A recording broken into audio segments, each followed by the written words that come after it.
Bonjour Monsieur Lair. Oui, bonjour, Que faites-vous ici, Monsieur Lair? Je m'amuse avec la nouvelle machine. Regardez, c'est extraordinaire. C'est un nouveau jouet? Vous avez eu un nouveau jouet? Ouais, un nouveau jouet. C'est un banc hydraulique. C'est tout beau. Ouais. Dites-moi, C'est tout neuf pour l'instant. J'y ai pas touché encore. qu'est-ce que c'est que cette machine? C'est un banc hydraulique. Ça permet de simuler des circuits hydrauliques qu'on trouve sur les grosses machines. Vous savez, Monsieur Chalmel, les pelleteuses par exemple. D'accord, effectivement. Effectivement, je me souviens que mon père avait un tracteur et il me parlait d'hydraulique. Eh ben oui, il y a de l'hydraulique sur les tracteurs. Le relevage, celle qui monte les charrues, tout ça, c'est Ah, hydraulique. d'accord. Et donc en maintenance, on a besoin de connaître l'hydraulique, donc il faut savoir comment on branche tout ça. D'accord, ben ça vous avez le temps peut-être de nous faire une petite démonstration, une petite explication? Ouais, Aziolac, je vais essayer en même temps parce que je découvre, mais en gros, c'est toujours le même principe. Une machine comme ça, vous voyez, il y a un réservoir d'huile qui est pompé par cette petite pompe entraînée par un moteur électrique. Alors montrez-moi, la pompe est La où? pompe, c'est ça. D'accord, ça c'est une pompe. Voilà. Et elle est entraînée Par le moteur électrique. Hein, D'accord. c'est puissant, hein. Donc, hop, c'est pompé, c'est envoyé là-dedans. Alors, il y a un flexible, on va le mettre, hein, si vous voulez. Ah bah je veux bien, ça m'intéresse. Et puis, par exemple, si je veux faire sortir ce vérin, là, vous voyez, à l'intérieur, il y a un piston qui bouge comme ça. Donc, si j'envoie de D'accord. l'huile par là, le piston va bouger. D'accord, vous le D'accord. poussez. Donc il n'y a Je que de pousse. l'huile, hein? C'est que de l'huile. Donc Que là, de- actuellement, il est plein d'huile. Hein. Ah oui, d'accord. D'accord, il y a de l'huile d'un côté et de l'autre. D'ailleurs, l'huile d'accord. qui est de ce côté-là, il faut l'évacuer parce que si je pousse le piston comme ça, bah, il va s'arrêter parce que l'huile est incompressible. Ah ben oui, c'est ce que Elle peut j'allais pas vous sortir. dire. Elle va sortir, mais elle va aller où? Et ben, elle va aller dedans, elle va retourner au réservoir. Hop, on D'accord. va mettre ça comme ça. Alors, c'est un petit peu plus subtil. Si vous voulez, je vous montre, je vous fais par exemple la rentrée et sortie d'un vérin avec un distributeur. Ah ben volontiers. Si vous avez le temps, ça m'intéresse. Eh ben, allons-y, allons-y. Commencez par prendre les flexibles, donc il en faut deux. Hein. Je vais vous montrer comment ça se met, il y a une petite technique quand même. Alors on va brancher les flexibles sur les coupleurs qui sont là. On regarde d'abord si le coupleur n'est pas sous pression. Des fois ça arrive quand on débranche mal la machine, enfin quand on l'arrête mal. Donc voilà, il suffit d'enquiller le coupleur comme ça et d'appuyer. Allez-y, Monsieur Lair. Ça y est. Très bien, Monsieur Lair. Alors, Et c'est voilà. quoi ce petit... Alors ça c'est la sécurité, regardez. Pourquoi? Eh ben parce que il se peut qu'il y ait de la pression et puis qu'il y a un petit défaut et bam ça part vers le plafond. Puis- C'est dangereux. Ah bah plutôt ouais. Il y a quand même 200 bars de pression là-dedans. D'accord. Donc 200 bars, effectivement. Voilà, donc par acquis de conscience, enfin c'est même obligatoire, on met ça.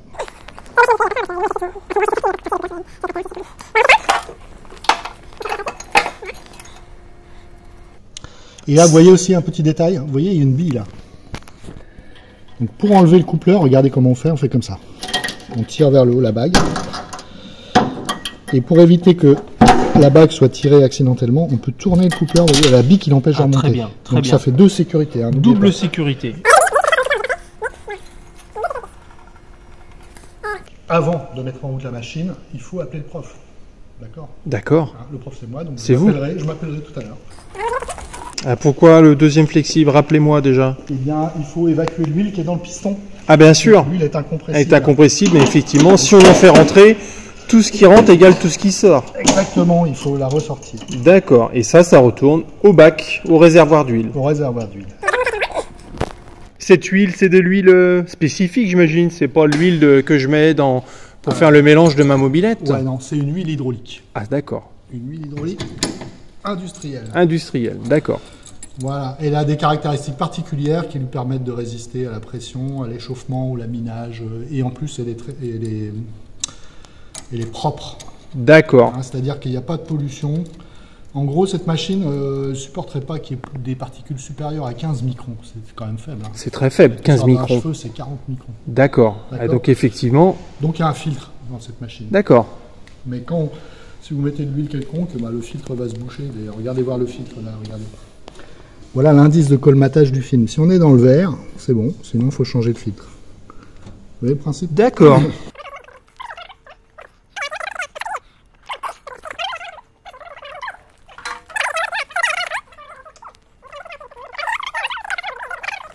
Vous êtes prêts? Vous allez commander là. Voilà, ça sera. Et comment ça s'arrête? On sent qu'il y a encore de la pression là-dedans, regardez. Là, il y a pas de pression, mais là, il y a toujours de la pression. Mais ça monte à quelle pression? Alors ça, normalement, si on ne fait pas attention, ça peut bousiller le système. La pompe, elle va casser, quelque chose va casser. Et donc, dans tous les systèmes hydrauliques, il y a toujours un limiteur de pression qui est là. Je vais éteindre la machine. Il y a toujours un limiteur de pression qui est là, qui se règle. Vous voyez, on peut le régler à la pression qu'on veut. On le règle avec quoi? On le règle avec une clé Allen. Vous voulez que je vous fasse la démonstration? Ah ben je veux bien, mais vous réglez comment? Il va falloir un moment qu'on visualise la pression. La pression. On va mettre un manomètre. Et alors donc le limiteur de pression, comment il marche? En fait, la pompe elle tourne et puis quand elle atteint la pression qui est réglée sur le limiteur, oui. Eh bien il y a une fuite vers le réservoir. Automatique. Ça retourne au réservoir. Et donc la pression reste constante à la valeur réglée dans tout le circuit. Et alors comment vous déterminez la pression? Parce que j'imagine que c'est quoi, 5 bars, 10 bars? Ah non, non. Non, c'est plutôt 140 bars. Sur cette machine, on va régler à 140 bars. 140 bars. Si on regarde sur les flexibles, je pense qu'ils peuvent atteindre 200 bars ou 400 bars. Ça dépend des natures de flexibles. D'accord. Voilà, il y a différents systèmes hydrauliques avec des pressions différentes. Donc nous, ça sera 140 bars. Ouais, on va mettre 140 ou 100 bars. Je crois que on va mettre 100 bars. D'accord? On va régler à 100 bars. Je vais vous montrer comment on fait. Tous les manomètres se ressemblent. On peut les brancher indifféremment. On va en choisir un au hasard. Avec un petit capillaire. Regardez. Alors, évidemment, il faut faire ça, moteur arrêté. Donc, par acquis de conscience, j'appuie sur réarmement. Le bouton rouge, voilà. Arrêt d'urgence. Pour être sûr que ça ne se déclenche pas tout seul. Parce que regardez, ici, il n'y a pas de clapet. Donc là, ça giclerait. Hein. Donc là, vous branchez effectivement au refoulement. Alors, sortie de pompe. Voilà, mais vous voyez, je peux me brancher sur ce système à plein d'endroits différents. D'accord, il y a plein de ici, piquages possibles. Il y a plein de piquages possibles, ça dépend de l'endroit où on veut mesurer la pression. Donc là, bah, c'est simple, hein, vous voyez, c'est casse pas trois pattes à un canard. Pam pam pam. Et là, on va lire la pression qu'il y a dans le circuit. La pression qui est réglée par le limiteur de pression. Vous êtes prêts?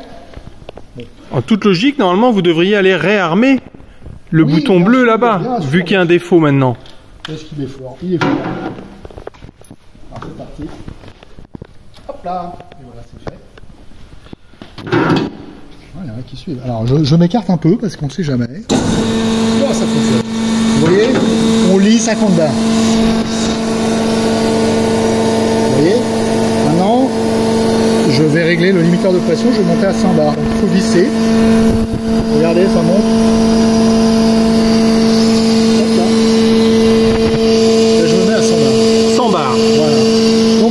Ils sont où? Ils sont dans le flexible qui est là. Ils sont dans la chambre du vérin qui est là. Mais là, par contre, il n'y a pas de pression. D'accord. Ça retourne au réservoir. Vous voyez? Très bien. Donc là, vous avez réglé 100 bars. Mais dites-moi, monsieur Lard, parce que là, je comprends bien. Attendez, je vous entends pas. Dites-moi, monsieur Lard. Donc tout fonctionne bien, le vérin est bien sorti, mais comment fait-il pour revenir en arrière, monsieur Lard, ce vérin? Vous voulez le faire revenir en arrière? Bah, bien sûr. Vous êtes sûr? Ah ben oui. On est le 4 juillet, là, c'est les vacances. Nous sommes le 4 juillet. Bon anniversaire, monsieur Lard. Merci, il y a pensé. Et mon gâteau, il est où, mon gâteau? Alors, regardez, pour ça, on va utiliser un petit dispositif ingénieux qui s'appelle un distributeur. Regardez, c'est ce machin-là. C'est à commande électrique, il va falloir brancher les électrovannes qui sont là. D'accord. Et vous voyez le symbole qui est ici. Voilà, ça on va brancher celui-là, c'est un distributeur à centre ouvert. D'accord? Je vais vous montrer sur le schéma hydraulique comment ça fonctionne. Et puis après, on le branchera en vrai. Ça marche? Ça marche. Ok. Vous êtes prêt à ingurgiter tout ça, monsieur Chalmel? Allons-y, expliquez-moi ce schéma de principe. Voilà, schéma de principe. Ici, vous retrouvez le moteur électrique. Ici, le réservoir, ça c'est son symbole. Là, le symbole de la pompe qui envoie de l'huile par là. Hein, d'accord? Ici, le manomètre. Ici, le limiteur de pression. Vous voyez, ce limiteur de pression, en fait, quand il y a trop de pression, ça pousse la petite aiguille vers le haut, là, puis ça permet le passage de l'huile. D'accord, c'est ce qu'on a réglé juste avant. Voilà, ce qu'on a réglé, c'est le petit ressort, et puis la flèche qui est comme ça veut dire que c'est réglable. D'accord? On peut régler la contre-pression, justement. D'accord. Voilà, donc on l'a réglé à 100 bars. Ici, vous retrouvez le distributeur, d'accord? Donc vous voyez qu'il y a des électrovannes sur les deux côtés. Si on envoie de l'électricité ici, par exemple, eh bien, le tiroir va se déplacer, le distributeur va changer de position. On va voir sur la page d'après comment ça fonctionne. Si on n'envoie aucun courant ni dans l'une ni dans l'autre, les deux ressorts font que le distributeur revient au centre. Alors si on suit le parcours de l'huile, là, regardez, l'huile part d'ici, elle va ici, elle est bloquée, pour l'instant, puisque la pression n'a pas monté. Là, eh bien, elle a le choix soit d'aller par là, pour faire tourner un moteur. Alors ici, c'est un moteur hydraulique. Hein. Nous, on a un vérin. D'accord? Oui, nous, c'est un vérin. C'est le même principe. C'est le même principe. Là, on peut faire tourner le moteur dans un sens ou dans l'autre. Hein. Et donc, l'huile ne va pas s'embêter à faire tourner le moteur parce que vous voyez qu'elle peut revenir au réservoir directement. Ça fait une boucle. Ça, c'est le distributeur à centre ouvert. D'accord, c'est Maintenant, celui que vous nous avez montré tout à l'heure. voilà, maintenant, première position, on envoie de l'électricité ici. Donc là, ça se met dans cette position-là. Vous voyez le parcours de l'huile. Là, ici, ça fait tourner le moteur dans un sens. Nous, ça fera sortir le vérin, par Pousser exemple. dans un sens, d'accord. Voilà.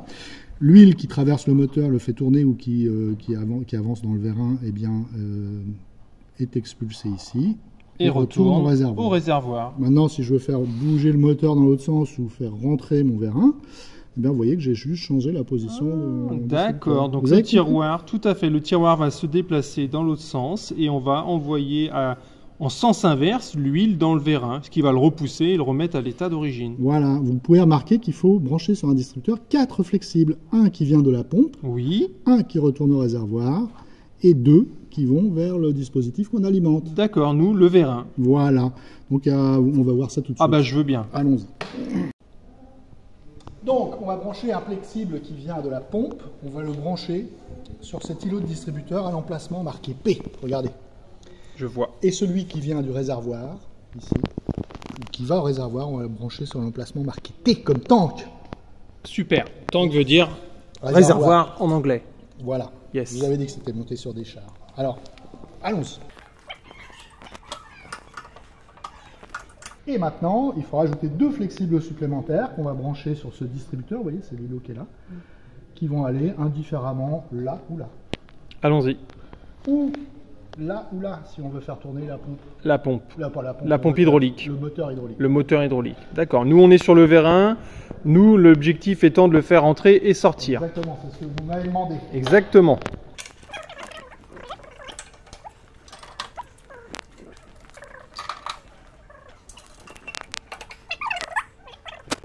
Maintenant que ça fonctionne hydrauliquement, on va faire le branchement électrique de notre distributeur. Vous voyez, il y a 2 électrovannes à mettre. Oui. Et puis on va en mettre une 3e parce que ce distributeur-là, il commande toute la rampe. Si on ne l'alimente pas, ça ne marche pas. D'accord, c'est un peu la vanne générale. Exactement. D'accord, donc là il vous faut 1, 2, 3, 3 fils. 3 fils, voilà, et donc les voilà. Donc on va en brancher un, l'électrovanne générale, celle-ci, on va la brancher sur EV1.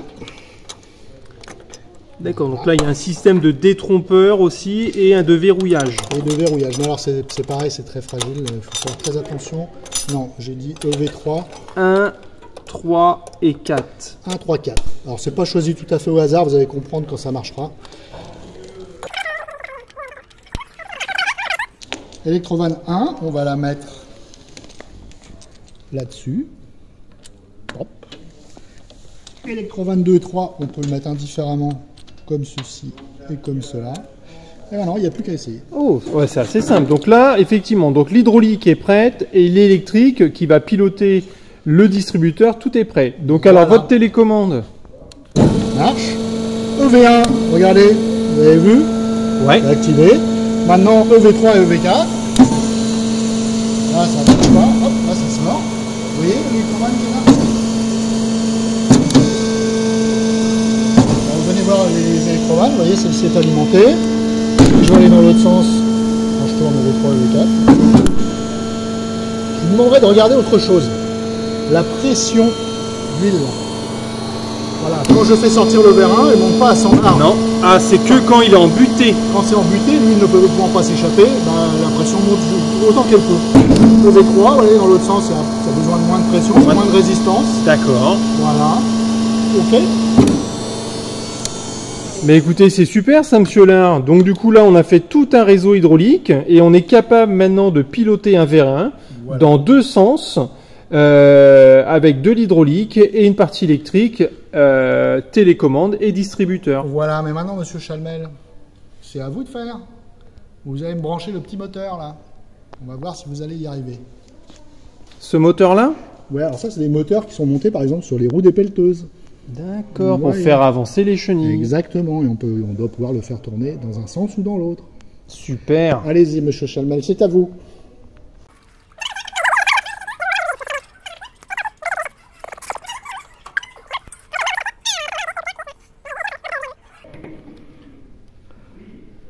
Donc Donc là, il y a un léger souci. Donc, je pense qu'on a toujours de la pression dans le flexible qui est là, appuie voir sur le dans le coupleur. flexible. Je n'arrive pas à le pousser et je sens qu'il y a de la pression. Alors là, comment va-t-on faire? Comment fait-on? Eh ben, il va falloir décompresser le flexible. Alors pour ça, on appelle le professeur. Qui a sûrement une méthode pour décompresser, casser la pression et après on pourra remettre nos flexibles sur les raccords. Exactement. Bon, monsieur là, vous êtes dans le coin? Oui, que ça c'est? À l'aide. Vous n'y arrivez pas, ça m'étonne pas, monsieur Chalmel, j'en étais sûr.